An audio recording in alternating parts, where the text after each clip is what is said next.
Hello friend, welcome to state tutorial YouTube channel. Friends, हम लोग civics का नागरिक शास्त्र का आज पहला मॉडल पेपर सॉल्व करेंगे, जो आपके टीजीटी पीजीटी एग्जाम के लिए काफ़ी महत्वपूर्ण है।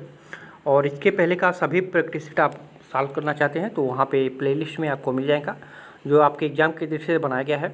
तो वीडियो को अंत तक जरूर देखिएगा। अगर वीडियो अच्छा लगे तो चैनल को सब्सक्राइब कर लीजिएगा, लाइक कीजिएगा, दोस्तों में शेयर भी कर दीजिएगा, बेल आइकन पर प्रेस कर लीजिएगा ताकि आने वाले वीडियो का नोटिफिकेशन सबसे पहले मिल सके। तो चलिए क्वेश्चन को शुरू करते हैं। पहला प्रश्न है आज का, स्वतंत्रता और समानता को एक दूसरे के विरोधी मानने वाले विचारक हैं। एक दूसरे को विरोधी मानने वाला विचारक कौन सा है? तो सही उत्तर हो जाएगा आपका इनमें से सभी हैं। ठीक है, डी ऑप्शन करेक्ट हो जाएगा। स्वतंत्रता व समानता को एक दूसरे के विरोधी मानने वाले विचारक में टाकविले था, लॉर्ड एक्टन था, पेरेटो था, बेजहार्ट था, इसको भी याद रखिएगा, बेजहार्ट, ठीक है, हेयक, ठीक है, फ्रीडमैन, मोस्का, पेरेटो, ये सभी विचारक जो थे स्वतंत्रता और समानता को एक दूसरे के विरोधी मानते थे। ठीक है, तो डी ऑप्शन इसमें आपका सही हो जाएगा। दूसरा क्वेश्चन है, निम्नलिखित में से कौन कौन से विचारक उदारवाद से संबंधित हैं? तो Kant, Locke, T H. Green, Ernest Barker, ये सभी जो हैं उदारवाद के संबंधित विचारक हैं। तो डी ऑप्शन आपका इसमें करेक्ट हो जाएगा। ठीक है, और जॉन लॉक को उदारवाद का जनक कहा जाता है। ठीक है, जॉन लॉक को उदारवाद का जनक कहा जाता है और उदारवाद से संबंधित इसमें सभी विचारक माने जाते हैं। ठीक है, अगर देखा जाए तो राजनीति क्षेत्र में उदारवाद राज्य के हस्तक्षेप को सीमित करने पर बल देता है, क्योंकि राज्य का बढ़ता हुआ नियंत्रण व्यक्तिगत स्वतंत्रता के विस्तार को सीमित करता है। ठीक है, तो डी ऑप्शन आपका सही हो जाएगा। तीसरा क्वेश्चन है, फांसीवाद विश्वास करता है। तो फांसीवाद किस पर विश्वास करता है? तो राज्य दल का श्रेष्ठ है। ठीक है, ए ऑप्शन करेक्ट हो जाएगा। फांसीवाद का अगर उदय देखा जाए तो ये इटली में प्रथम विश्व युद्ध के बाद मुसोलिनी के नेतृत्व में 1922 में इसकी शुरुआत हुई थी, इसकी उदय हुई थी। इसको राज्य दल का श्रेष्ठ क्यों कहा जाता है? क्योंकि फांसीवादी जो हैं वो राज्य प्रेमी हैं, राज्य को समस्त शक्तियाँ प्रदान करते हैं, सब कुछ राज्य में, राज्य से बाहर कुछ नहीं। फांसीवादी कहते हैं जो राज्य करता है, वास्तव में सरकार, वह सरकार करती है, सरकार का साकार जो है रूप जो है वो फांसीवादी है। ठीक है, इस दृष्टि से जो सरकार करती है वह वास्तव में दल द्वारा होता है, दल का साकार रूप उसके नेता में होता है, इसलिए जो है राज्य दल का श्रेष्ठ माना जाता है। यहाँ पे ए ऑप्शन आपका करेक्ट हो जाएगा। अगला प्रश्न है, the human nature of politics, इस पुस्तक के लेखक कौन से हैं? तो सही उत्तर हो जाएगा J.D.B. मिलर। ठीक है, ए ऑप्शन आपका सही हो जाएगा। The human nature of politics पुस्तक के लेखक J.D.B. मिलर हैं। ठीक है, अगला क्वेश्चन है 5वां नंबर, संसद के संयुक्त अधिवेशन को कौन संबोधित करता है? संसद के संयुक्त अधिवेशन को कौन संबोधित करता है? तो ये करता है लोकसभा का अध्यक्ष। बी ऑप्शन आपका सही हो जाएगा। ठीक है, संसद के संयुक्त अधिवेशन की अध्यक्षता लोकसभा अध्यक्ष करता है, संविधान के अनुच्छेद 108 के तहत। ठीक है, और 108 में कहा गया है, यदि किसी विषय पर दोनों सदनों में गतिरोध उत्पन्न हो जाता है तब राष्ट्रपति द्वारा दोनों सदनों का संयुक्त अधिवेशन बुलाने का प्रावधान है। यदि लोकसभा अध्यक्ष अनुपस्थिति रहता है तो लोकसभा उपाध्यक्ष बैठक की अध्यक्षता करता है, और दोनों की अनुपस्थिति रहने पर जो है राज्यसभा के उपसभापति द्वारा बैठक की अध्यक्षता की जाती है। अगर लोकसभा अध्यक्ष नहीं है तो उप लोकसभा अध्यक्ष होंगे। अगर उप लोकसभा अध्यक्ष नहीं है तो राज्यसभा का जो उपराष्ट्रपति होता है, यानी सभापति जो होता है, उसको जो है अध्यक्षता करने को मिलता है। तो सारे पॉइंट को याद रखिएगा, यहाँ पे भी ऑप्शन करेक्ट हो जाएगा। अगला क्वेश्चन है, उदारवाद किसका हित चाहता है? तो उदारवाद जो है ये धनवानों का हित चाहता है। बी ऑप्शन करेक्ट हो जाएगा। उदारवाद जो है धनवानों व पूंजीपतियों का हित चाहता है। प्राचीनतम उदारवाद में राज्य को एक आवश्यक दोष समझा जाता है। आवश्यक इसलिए क्योंकि यह उदीयमान पूंजीपति वर्ग हितों में की रक्षा करता है, और दोष इसलिए है कि इसकी गतिविधियां मानव की आर्थिक स्वतंत्रता में हस्तक्षेप करती है। तो बी ऑप्शन आपका करेक्ट हो जाएगा। 7वां क्वेश्चन है प्रतिनिधिमूलक लोकतंत्र वह है जिसमें संपूर्ण जनता अथवा उसका एक बहुसंख्यक भाग प्रशासन की शक्ति का उपयोग अपने उन प्रतिनिधियों द्वारा करता है जिन्हें वह समय समय पर चुनता है। यह कथन किसका है? तो ये कथन है जे.एस. मिल का। ठीक है, ए ऑप्शन आपका करेक्ट हो जाएगा। जे.एस. मिल ने कहा था कि प्रतिनिधिमूलक लोकतंत्र वह है जिसमें संपूर्ण जनता अथवा उसका एक बहुसंख्यक भाग शासन की शक्ति का उपयोग अपने उन प्रतिनिधियों द्वारा करता है जिन्हें वह समय समय पर चुनता है। ठीक है, तो ए ऑप्शन सही हो जाएगा। 8वां नंबर क्वेश्चन है निम्नलिखित में से किसका कथन है कि उत्तर व्यवहारवाद सही अर्थों में क्रांति है न कि प्रतिक्रिया, संभव है न कि संरक्षण, सुधार है न कि प्रतिसुधार। तो ये किसने कहा था? तो ये कहा था डेविड स्टर्न ने। सी ऑप्शन आपका करेक्ट हो जाएगा।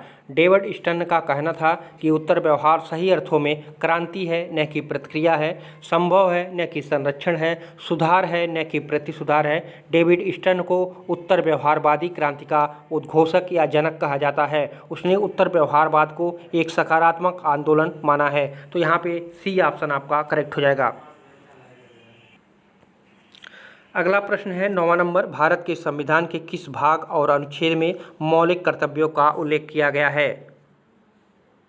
तो ऑप्शन नंबर सी सही हो जाएगा। भाग 4 की क, अनुच्छेद 51 की क में। ठीक है, 42वां संविधान संशोधन अधिनियम जो 1976 था, इसके द्वारा संविधान के भाग 4 के पश्चात एक नया अध्याय भाग 4 क जोड़ा गया था, जिसके द्वारा पहली बार संविधान में नागरिक के मूल कर्तव्यों को समाविष्ट किया गया था। वर्तमान में अनुच्छेद 51 के क में 11 मौलिक कर्तव्यों का उल्लेख किया गया है। तो सी ऑप्शन आपका करेक्ट हो जाएगा। अगला क्वेश्चन है 10वां नंबर, निम्न में से किस अधिनियम द्वारा भारत में संघीय न्यायालय की स्थापना किया गया? संघीय न्यायालय की स्थापना, तो यहाँ पे कोई सही नहीं होगा। ठीक है, सन 1935 के अधिनियम में हुआ था। ठीक है, भारतीय परिषद अधिनियम 1935। ठीक है, यहाँ पे 1935 नहीं दिया हुआ है। सन 1935 के अधिनियम से संघ और इसमें शामिल होने वाली इकाइयों के बीच उठे संवैधानिक विवादों को निपटाने के लिए भारत में एक संघीय न्यायालय, जिसे फेडरल कोर्ट भी कहते हैं, संघीय न्यायालय की स्थापना की गई थी। यह दिल्ली में स्थित था। यह भारत का उच्च न्यायालय था और अक्टूबर 1937 को संघीय न्यायालय का उद्घाटन किया गया था। ठीक है, तो ये भारत परिषद अधिनियम 1935 के तहत बनाया गया था और 1937 में इसका उद्घाटन हुआ था। ठीक है, तो यहाँ पे कोई ऑप्शन आपका सही नहीं है। अगला क्वेश्चन है संप्रभुता किसी निर्दिष्ट श्रेष्ठ मानव में निवास नहीं कर सकती है, यह कथन किसका है? तो ये है आपका हेनरी मैन का कथन। डी ऑप्शन करेक्ट हो जाएगा। हेनरी मैन ने कहा था संप्रभुता किसी निर्दिष्ट श्रेष्ठ मानव में विश्वास नहीं कर सकती है। ठीक है, तो हेनरी मैन का ये कथन है। 12 नंबर प्रश्न है, दो सूची दिया गया है, इधर संकल्पना है, इधर चिंतक है। संकल्पना किस चिंतक का है, इसको मिलान करना है। तो पहला है इसमें बहुसंस्कृतवाद के चिंतक कौन थे? तो बहुसंस्कृतवाद के चिंतक थे भीखू पारेख। ठीक है, भीखू पारेख। तो ए में आपका दूसरा सही हो जाएगा। ठीक है, और उत्तर आधुनिकतावाद, इसके चिंतक कौन है, इसके विचारक कौन है? तो इसके विचारक हैं माइकल फुकाट। ठीक है, माइकल फुकाट। आपका बी में 4 सही हो जाएगा। और स्वेच्छातंत्रवाद, इसके विचारक कौन थे? तो स्वेच्छातंत्रवाद के विचारक थे फ्रेडरिक ए हायक। ठीक है, फ्रेडरिक ए हायक। तो सी में आपका हो जाएगा पहला। और समुदायवाद का कौन था? तो समुदाय का एमिटाई इस्जियोनी। ठीक है, एमिटाई इस्जियोनी। तो डी में आपका 3 सही हो जाएगा। तो कौन सा कोट इसमें आपका सही हो रहा है? तो बी में देख लीजिए, ए में 2, बी में 4, सी में 1, डी में 3। ठीक है, तो कोट नंबर बी आपका इसमें सही हो जाएगा।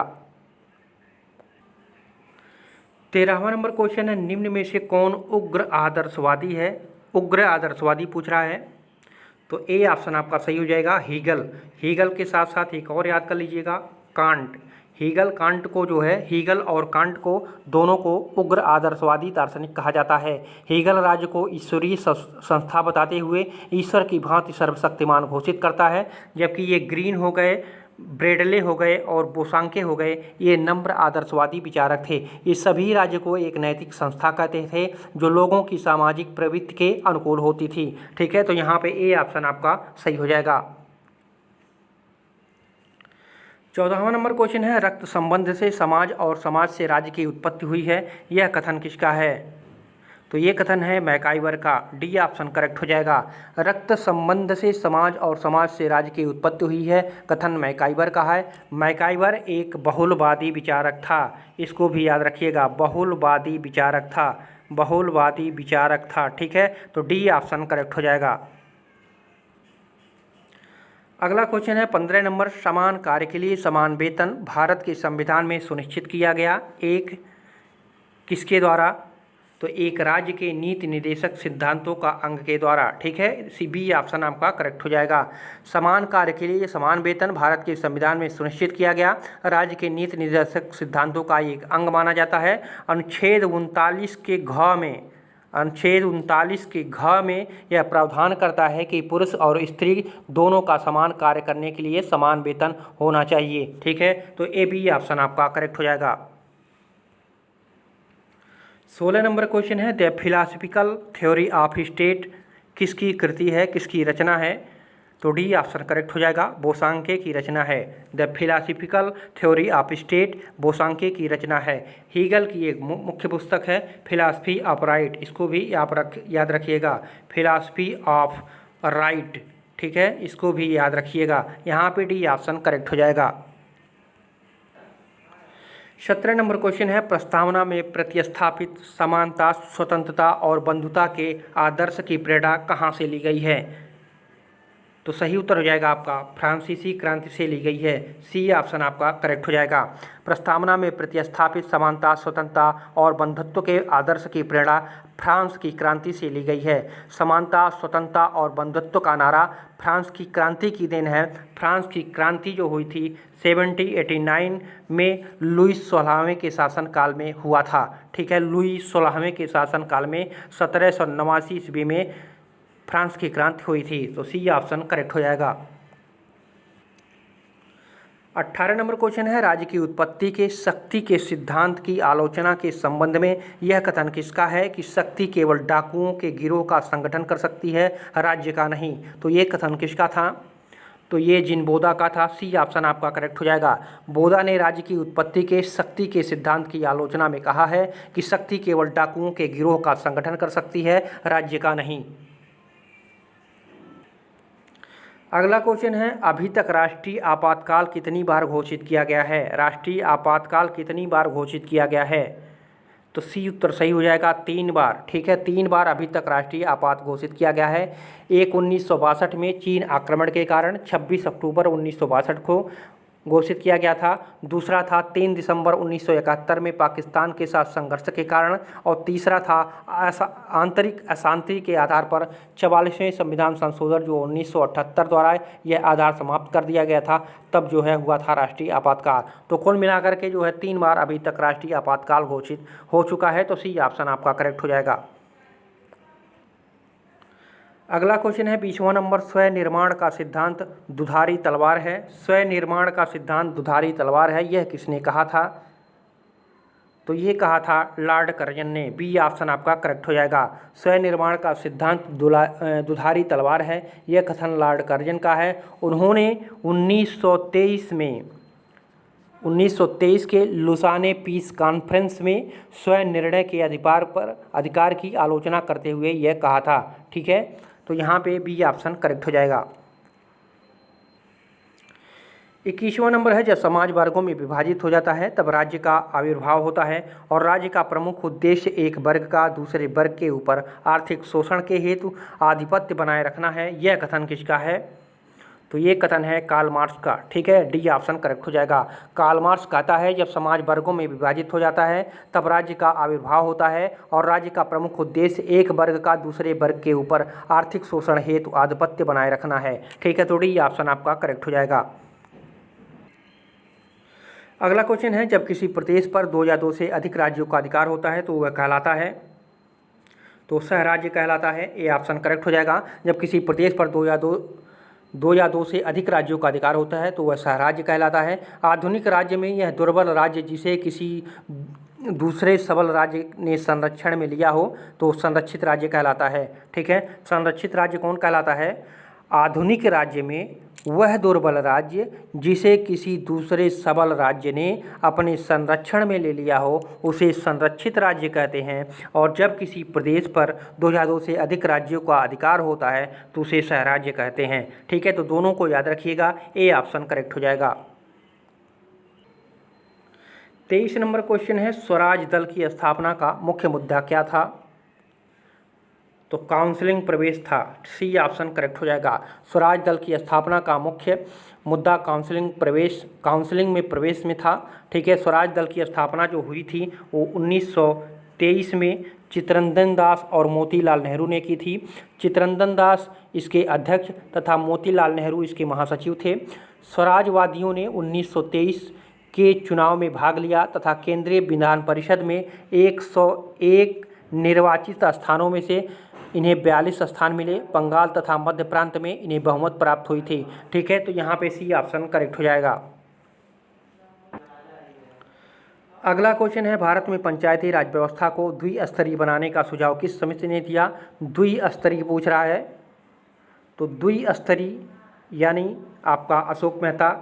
ठीक है, 2 नाम है, अशोक मेहता, और त्रिस्तरीय तो बलवंत राय मेहता, आप लोग जानते होंगे। तो सी ऑप्शन करेक्ट हो जाएगा। भारत में पंचायती राज व्यवस्था को द्विस्तरीय बनाने का सुझाव अशोक मेहता समिति ने दिया था। अशोक मेहता समिति का गठन जो है 1977 में किया गया था। इसने जिला स्तर पर जिला परिषद व मंडल स्तर पर मंडल पंचायत का गठन का सुझाव दिया था। और बलवंत राय मेहता समिति 1956 में पंचायती राज व्यवस्था को त्रिस्तरीय बनाने पर सुझाव दिया था। ग्राम स्तर पर ग्राम पंचायत, प्रखंड स्तर पर पंचायत समिति, जिला स्तर पर जिला परिषद। ठीक है, तो यहाँ पे दोनों को याद रखिएगा। सी ऑप्शन करेक्ट हो जाएगा। अगला क्वेश्चन है, निम्नलिखित में से कौन भारत के संविधान का अभिरक्षक है? भारत के संविधान का अभिरक्षक कौन है? तो भारत का उच्चतम न्यायालय है। ठीक है, डी ऑप्शन करेक्ट होगा। 26 नंबर क्वेश्चन है, निम्नलिखित में से किसने कहा था कि मैं जिन धार्मिक व्यक्तियों से मिला उनमें अधिकतर छद्मवेश में राजनीतिज्ञ थे, लेकिन मैं राजनीति का वेश धारण करता हूं, जो छद्मवेश में हृदय से एक धार्मिक व्यक्ति है। तो ये किसने कहा था? तो ये महात्मा गांधी ने कहा था। सी ऑप्शन करेक्ट हो जाएगा। गांधी जी ने कहा था, मैं जिन धार्मिक व्यक्तियों से मिला उनमें अधिकतम छद्मवेश में राजनीतिज्ञ थे, लेकिन मैं राजनीति का वेश धारण करता हूं, जो छद्मवेश में हृदय से एक धार्मिक व्यक्ति हूं। अगला क्वेश्चन है 27 नंबर, बल तो एक शारीरिक शक्ति होती है, बल के समक्ष झुकना मजबूरी होती है, इच्छा नहीं। यह कथन किसका है? तो ये कथन है रूसो का। ए ऑप्शन आपका करेक्ट हो जाएगा। रूसो ने कहा था बल तो एक शारीरिक शक्ति है, बल के समक्ष झुकना मजबूरी होती है, इच्छा नहीं होती है। ठीक है, और ग्रीन ने कहा था, एक कोटेशन इसको भी याद रखिएगा, इच्छा न कि बल राज्य का आधार होता है। इच्छा जो है न कि बल होता है बल्कि ये राज्य का आधार होता है, ये ग्रीन ने कहा था। तो दोनों पॉइंट को याद रखिएगा। ए ऑप्शन सही हो जाएगा। अगला क्वेश्चन है, निम्न में से कौन सी पुस्तक लॉक की नहीं है पूछा है? तो ऑन लिबर्टी ए लॉक की नहीं है। ये किसकी है? तो जे.एस. मिल की है। ठीक है, जे.एस. मिल की ये पुस्तक है। और ये तीनों ए लेटर कंसर्निंग टोलरेशन और सेकंड टेलर कंसर्निंग टोलरेशन, ये दोनों पुस्तकें किसकी हैं? लॉक की हैं। और ऑन लिबर्टी किसकी है? तो ये जे.एस. मिल की है। तो सी ऑप्शन करेक्ट हो जाएगा। अगला क्वेश्चन है, सार्वजनिक संकल्प ही संप्रभु है, किसने कहा था? तो ये कहा था रूसो ने। सी ऑप्शन करेक्ट हो जाएगा। रूसो के अनुसार सार्वजनिक संकल्प ही संप्रभु है। ठीक है, और बिलोबी का एक कथन था, संप्रभुता राज्य की सर्वोच्च इच्छा है। ठीक है, इसको भी याद रखिएगा, संप्रभुता राज्य की सर्वोच्च इच्छा है। और रूसो ने कहा था सार्वजनिक संकल्प ही संप्रभु है। तो दोनों को याद रखिएगा, यहाँ पे सी ऑप्शन करेक्ट हो जाएगा। 30वां नंबर क्वेश्चन है, तो सूची दिया गया है, इनको मिलान करना है। एक व्यक्ति, एक कर्तव्य, एक वर्ग, एक कार्य, एक नया न्याय, ये किसने कहा था? तो ये था प्लेटो का। ठीक है, ए था आपका प्लेटो का। तो यहाँ पे ए में आपका पहला ही सही हो जाएगा। ठीक है, उचितता के रूप में न्याय, ये किससे संबंधित है? तो ये संबंधित है जॉन रॉल से। ठीक है, तो बी में आपका 3 सही हो जाएगा। आनुपातिक समानता के रूप में न्याय, ये किससे संबंधित था? तो ये संबंधित था आपका अरस्तू से। ठीक है, तो सी में आपका 2 सही हो जाएगा। और शक्तिशालियों के हित के रूप में न्याय, ये किससे संबंधित था? तो ये थ्रेसिमेकस से। ठीक है, डी में आपका 4 सही हो जाएगा। ठीक है, तो यहाँ पे किस कूट में ये मिल रहा है? तो आप लोग डी में देख सकते हैं, ए में 1, बी में 3, सी में 2, डी में 4। तो कूट नंबर डी आपका सही हो जाएगा। 31 नंबर क्वेश्चन है, जॉन लॉक का योगदान मुख्यतः किस रूप में है? तो जॉन लॉक का योगदान मुख्यतः सहमति सिद्धांत और सीमित सरकार के रूप में है। ठीक है, तो डी ये ऑप्शन आपका करेक्ट हो जाएगा। लॉक के सामाजिक समझौते के अंतर्गत 2 समझौते किए जाते हैं।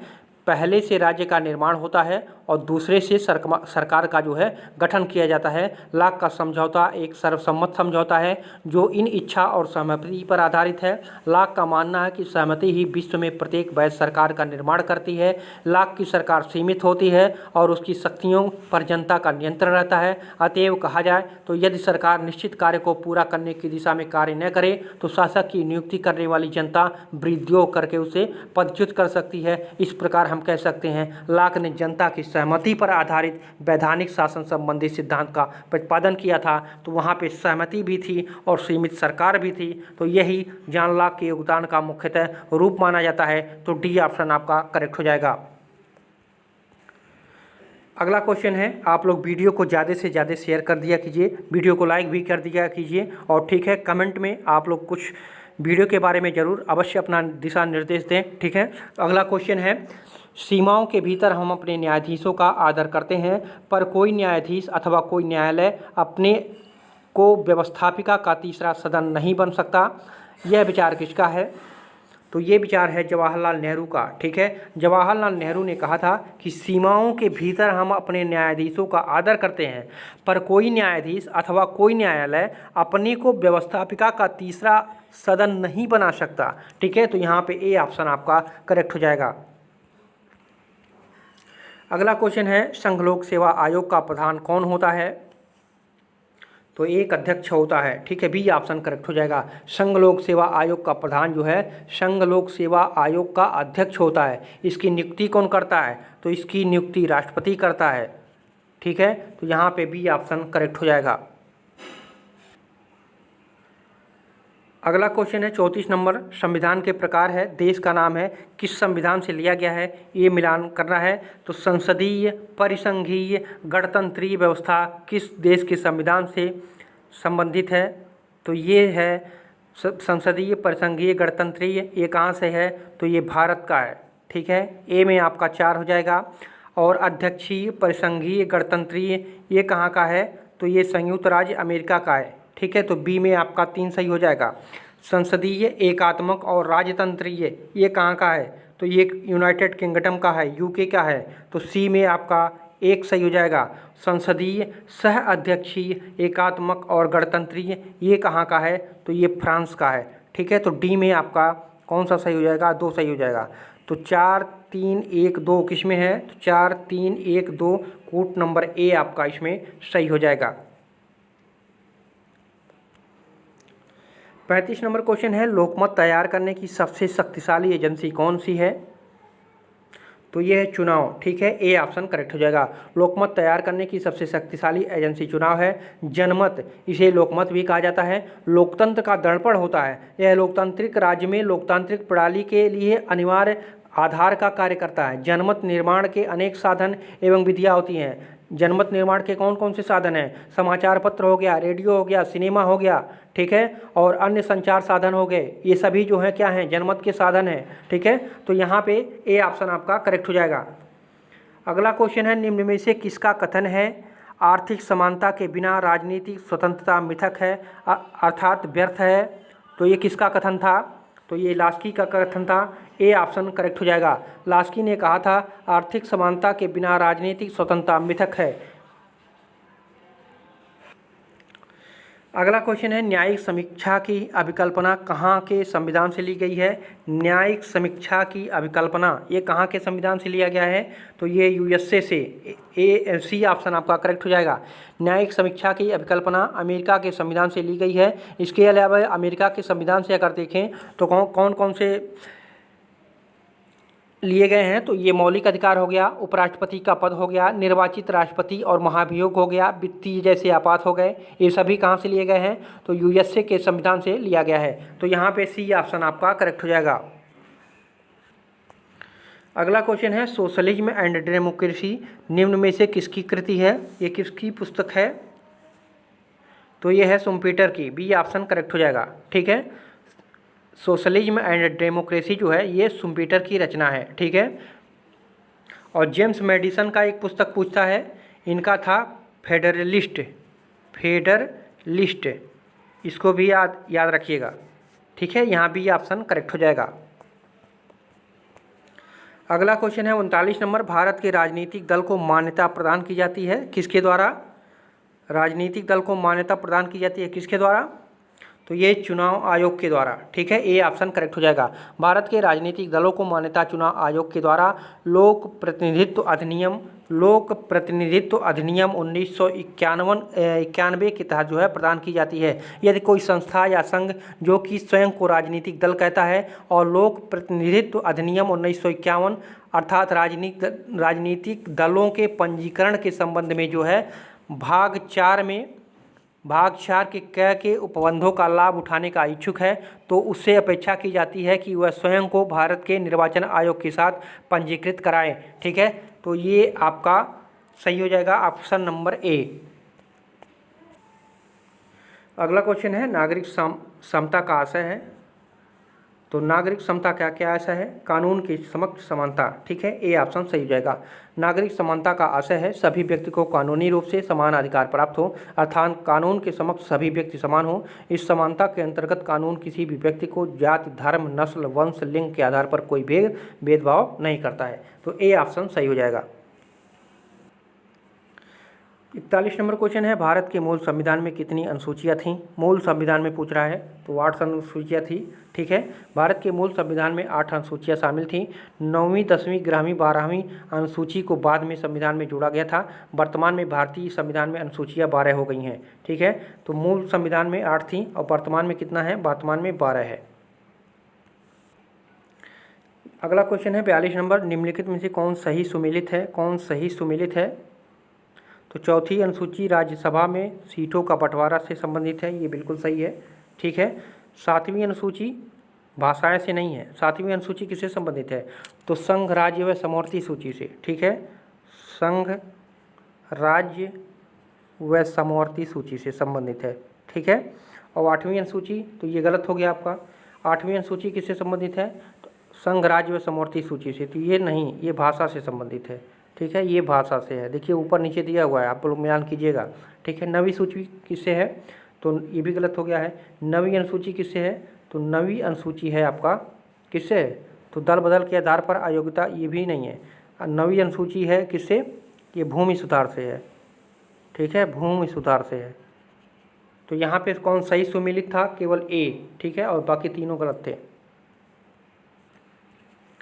अगला क्वेश्चन है निम्न में से कौन सा विचारक संप्रभुता के एकलवादी या एकत्ववादी सिद्धांत का सबसे प्रमुख आलोचक पूछ रहा है, तो आलोचक था लास्की। बी ऑप्शन करेक्ट हो जाएगा। ठीक है, संप्रभुता के एकलवाद या कहे तो एकत्ववादी सिद्धांत का सबसे प्रमुख आलोचक हैरोल्ड लास्की को माना जाता है। ठीक है, तो यहाँ पे बी ऑप्शन करेक्ट हो जाएगा।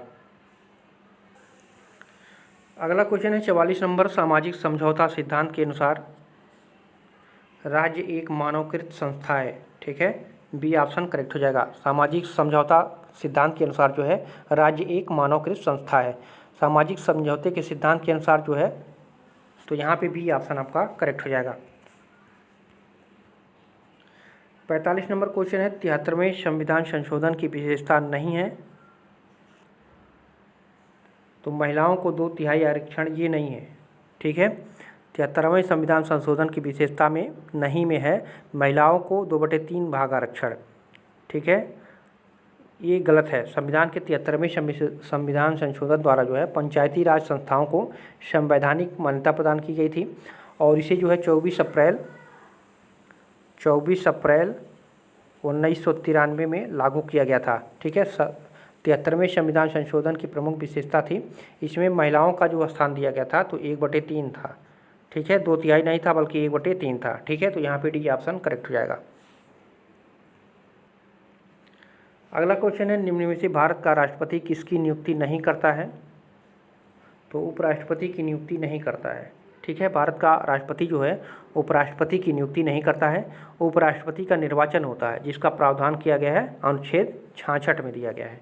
अनुच्छेद 66 के तहत जो है उपराष्ट्रपति का निर्वाचन राष्ट्रपति की तरह ही आनुपातिक प्रतिनिधित्व पद्धति के अनुसार एकल संक्रमणी मत द्वारा जो है गुप्त मतदान के जरिए होता है। ठीक है, तो यहाँ पे ए ऑप्शन करेक्ट हो जाएगा। अगला क्वेश्चन है, आकस्मिकता निधि को राष्ट्रपति कैसे व्यय करता है? आकस्मिकता निधि को राष्ट्रपति कैसे व्यय करता है? तो ये संसदीय स्वीकृति से पूर्व इसको व्यय करता है। ठीक है, सी ऑप्शन करेक्ट हो जाएगा।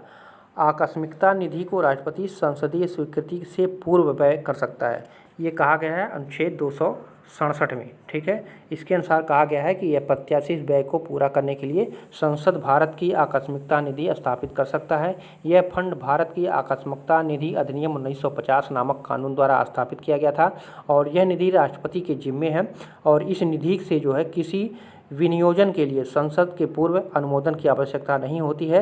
यह राष्ट्रपति की जगह जो है वित्त सचिव द्वारा जो है संभाला जाता है। तो यहाँ पे सी ऑप्शन करेक्ट हो जाएगा। अगला क्वेश्चन है, राष्ट्रपति शासन अधिकतम लगाया जा सकता है? तो राष्ट्रपति शासन कितने दिनों तक लगाया जा सकता है? तो अधिकतम 3 वर्ष तक। ठीक है, राष्ट्रपति शासन जो है अधिकतम 3 वर्ष लगाया जा सकता है। 3 वर्ष बाद इसकी समाप्ति तथा राज्य के में सामान्य संवैधानिक तंत्र की स्थापना आवश्यक मानी जाती है। तो यहाँ पे डी ऑप्शन करेक्ट हो जाएगा। 49 नंबर क्वेश्चन है, निम्नलिखित में से कौन सा कथन भारत के उपराष्ट्रपति के संबंध में सही है, ये बताना है। तो इसका संसद सदस्य होना आवश्यक है, तो गलत है। वह आनुपातिक प्रतिनिधित्व के द्वारा निर्वाचित होता है, ये सही है। वह राज्यसभा का पदेन सभापति होता है, ये भी सही है। तो यहाँ पे सी ऑप्शन सही हो जाएगा। दूसरा तीसरा सही है, ये पहला नहीं है, इसका संसद सदस्य होना आवश्यक नहीं होता है। ठीक है, तो यहाँ पे सी ऑप्शन करेक्ट हो जाएगा। अगला क्वेश्चन है 50 नंबर, उपराष्ट्रपति कब राष्ट्रपति पद ग्रहण कर लेता है?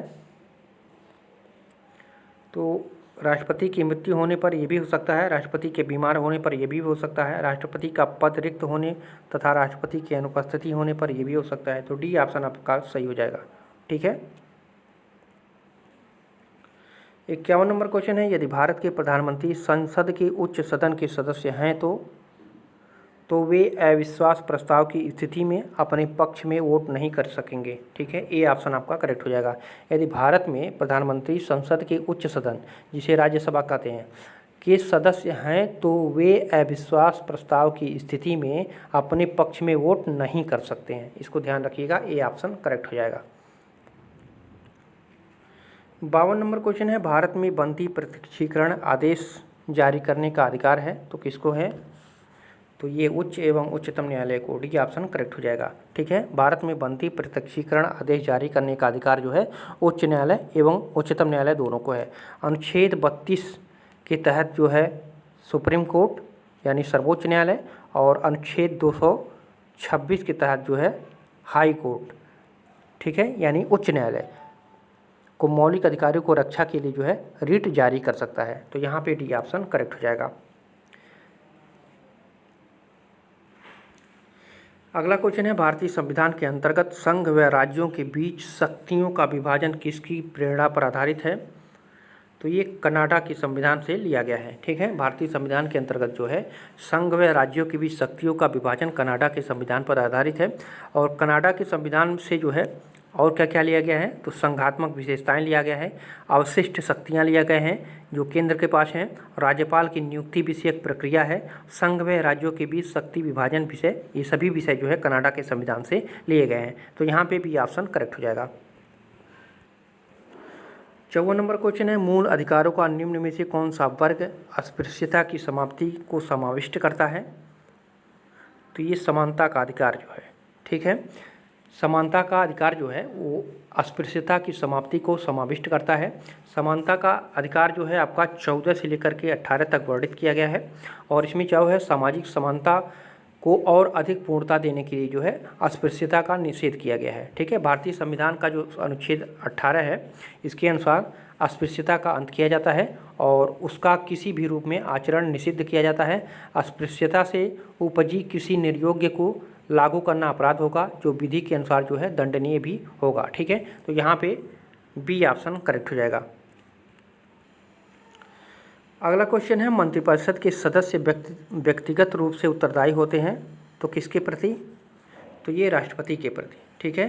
मंत्रिपरिषद के सदस्य जो है व्यक्तिगत रूप से राष्ट्रपति के प्रति उत्तरदायी होते हैं, जो अनुच्छेद 75 के सब आर्टिकल 2 के अनुसार जो है संघ के मंत्री राष्ट्रपति के प्रसाद पर्यंत अपना पद धारण करेंगे, पर वास्तविकता यह है कि वे प्रधानमंत्री और लोकसभा के प्रसाद पर्यंत अपना पद धारण करते हैं और प्रधानमंत्री जो है किसी भी मंत्री को पद त्यागने या राष्ट्रपति को उसे पदच्युत करने की सलाह दे सकता है, ठीक है। तो यहाँ पे ए ऑप्शन करेक्ट हो जाएगा। अगला क्वेश्चन है, संसदीय सरकार का सबसे महत्वपूर्ण लक्षण है। तो संसदीय सरकार का सबसे महत्वपूर्ण लक्षण कौन सा है? तो कार्यपालिका का विधायिका के प्रति सामूहिक उत्तरदायित्व, ठीक है, सबसे महत्वपूर्ण लक्षण माना जाता है। संसदीय सरकार का सबसे महत्वपूर्ण लक्षण है कार्यपालिका का विधायिका के प्रति सामूहिक उत्तरदायित्व।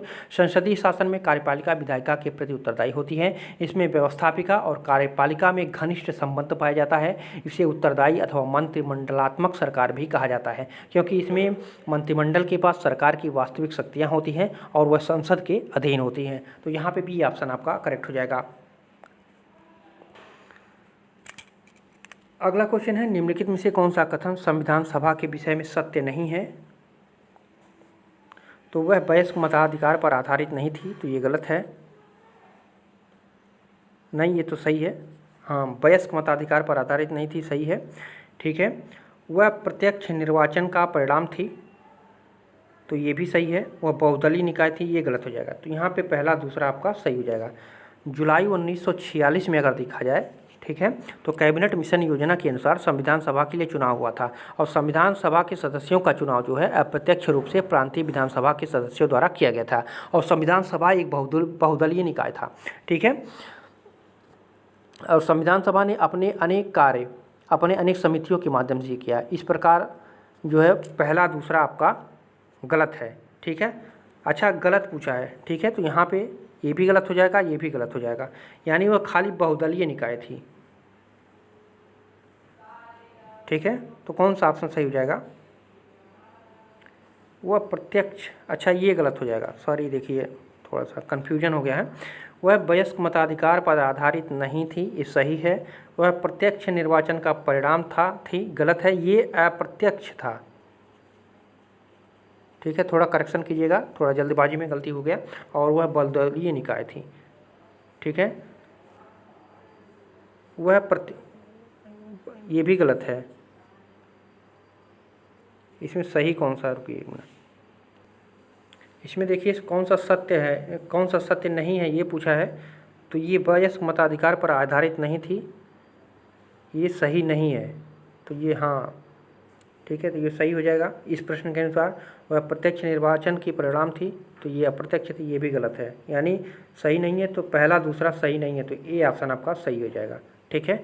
और यह बहुदलीय निकाय थी, ये तो सही है, ठीक है। तो यहाँ से थोड़ा सा कन्फ्यूजन हो गया है, तो ये ऑप्शन आपका सही हो जाएगा।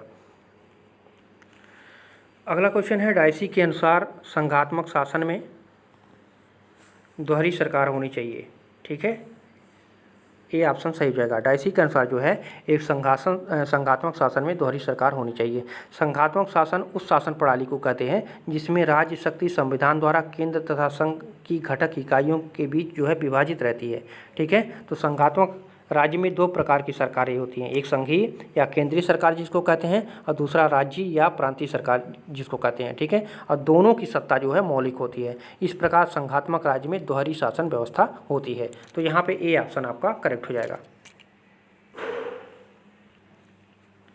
अगला क्वेश्चन है 59 नंबर, भारत में निम्नलिखित राज्यों के बनने के सही कालक्रम की पहचान कीजिए और नीचे दिए गए कोट में सही कीजिए। तो आंध्र प्रदेश का गठन कब हुआ था? तो ये हुआ था 1953 में, ठीक है। और हिमाचल प्रदेश का गठन कब हुआ था? तो ये हुआ था 1971 में, ठीक है, 1971 में। हरियाणा का गठन कब हुआ था? तो हरियाणा का हुआ था 1966 में, ठीक है, 1966 में। और सिक्किम का गठन कब हुआ था? तो ये 1975 में हुआ था, ठीक है, 75 में। तो सबसे पहले कौन हुआ था? आंध्र प्रदेश 1 हो जाएगा। उसके बाद आपका हरियाणा 1966 में 3 हो जाएगा। उसके बाद 1971 में हिमाचल प्रदेश 2, 4, ठीक है। तो 1, 3, 2, 4 किस में है? तो 1, 3, 2, 4 बी ऑप्शन आपका इसमें सही हो जाएगा। अगला क्वेश्चन है निम्नलिखित में से कौन सा सही है? अध्यक्षात्मक शासन प्रणाली की विशेषता है। तो कार्यकारिणी का प्रमुख राष्ट्रपति होता है। राष्ट्रपति अपने मंत्रिपरिषद का चयन स्वयं करता है।